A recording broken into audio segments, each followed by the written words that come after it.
So it's approaching a month since WrestleMania 39, with Backlash just a few weeks away. And a lot has happened in the WWE universe this past month.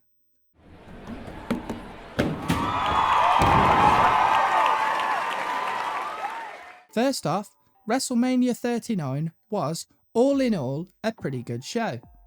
A few standout matches for me were Sami Zayn and Kevin Owens winning the tag titles from the Usos, and an absolute epic battle between Rhea Ripley and Charlotte Flair.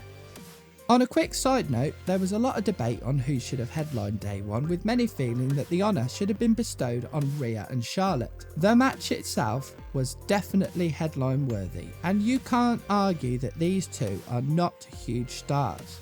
But in this case, I think the right choice was made. The reason being that the build up to the storyline of Sami and Kevin and the Bloodline was far too good not to headline. It felt more like a once in a lifetime opportunity than a simple who's better wrestling match that Rhea and Charlotte had. For example, Charlotte had only had the title for a short time, and in my opinion only won it so she could pass it on to Rhea in a match as good as they had. The Usos, on the other hand, had been unbeaten for ages, and too much time was invested in the Bloodline story for it not to be the main event at the show.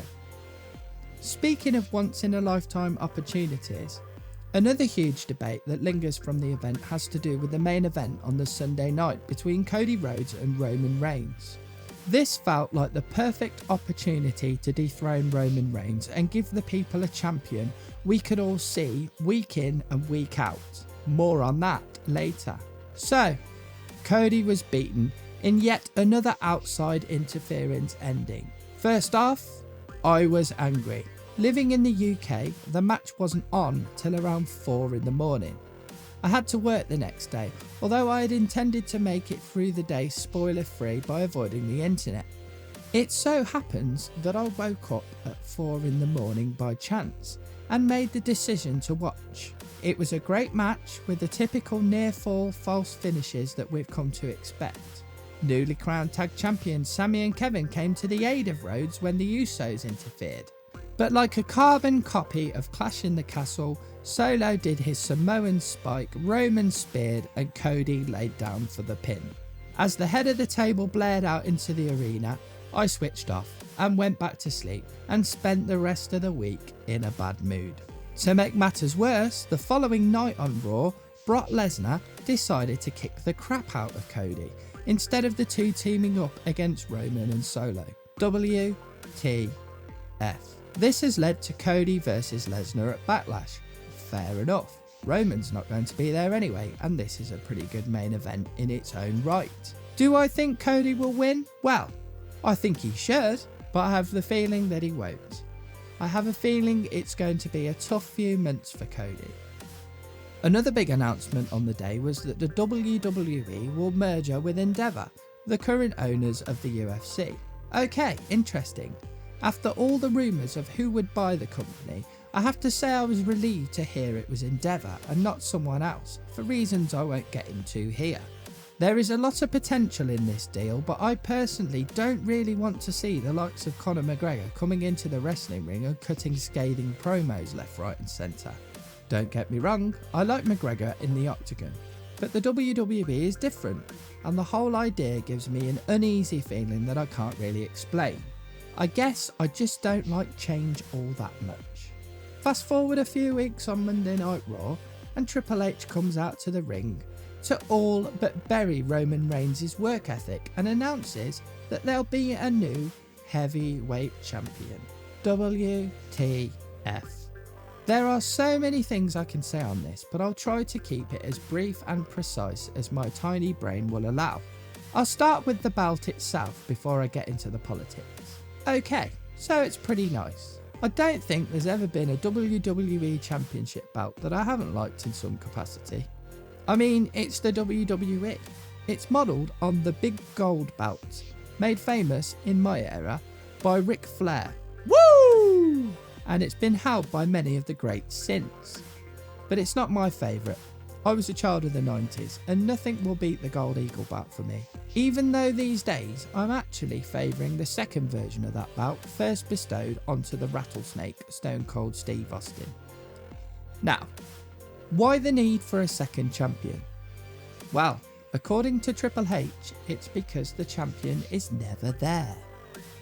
You can go on about how he hasn't been beaten in nearly 1,000 days, but in that time, he's only defended the belt 28 times and won't defend it again until he reaches the milestone. According to Triple H, we, the audience, deserve more. A travelling champion. Okay, I agree, but why do we need a new bout? A consolation prize, if you will. And which one are we supposed to care about more? Now, I've made no secret of the fact that I'm a big Cody Rhodes fan. I was a fan of his dad and I consider his brother to be one of my all-time favourites. The Rhodes family are a royal family in their own right. That's why I loved the legacy when they first came to the WWE. You had Randy Orton, Ted DiBiase Jr. and of course Cody Rhodes, all stemming from great lineage. The same of course can be said for the bloodline. An argument has been made that Cody doesn't deserve the title because he hasn't earned it. Well, okay, let's ignore the fact that he began his career in the WWE, has held the tag titles as well as the Intercontinental Championship. Okay, let's ignore the fact that he left the company, wrestled on the indies and even helped start up a whole nother company. He came back a year ago but missed a lot of time due to an injury.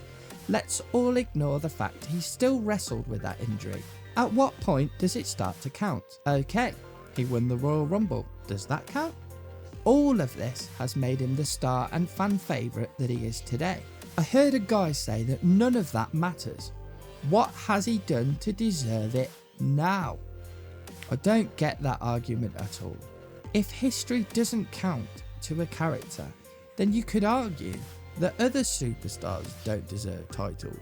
But that one is a rabbit hole. Okay, Cody didn't win. A lot of people have argued that that was the right call. And I have to agree with this to a point.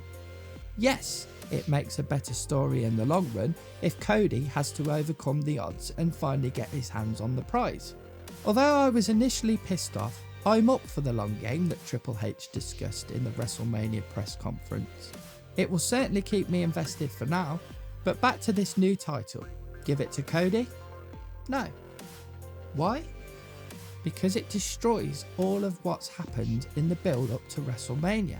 The whole point of this comeback is blown out of the water if they just give him another bout.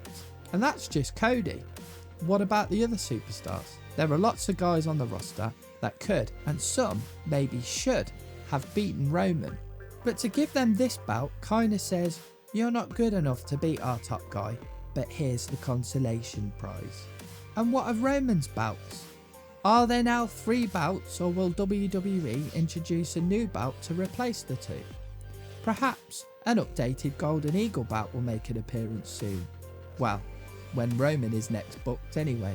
And how can you be undisputed champion when there is another world title in the mix? Surely you would have to beat the other champion for it to be undisputed. I'm already disputing it, to be honest. Now, just for the record, I do understand that this is more of a brand related thing. The WWE obviously wants a champion on each of its flagship shows. That is totally understandable and a good move in the long run. I have no problem with Roman Reigns. I respect the hell out of the guy, to be honest. But as a fan, I want to see more of the champion, especially when it comes to defending the title. 28 times in 3 years? Is that really enough? I don't know. I might be wrong. I still want to see him get beat though. He is still the main guy, at least for now, and I guess they do say absence makes the heart grow fonder. Anyway, I'm sure when I watch this back, there'll be more I wish I had said. So much to process. On a happier note, I'm off to see the WWE live tonight in Birmingham in the UK. I can't bloody wait. The main event is supposedly Cody Rhodes versus Finn Balor, which should make for a pretty epic bout. I'll report back on that soon. The least that can be said of all this controversy in politics is that I'm still a fan. For now.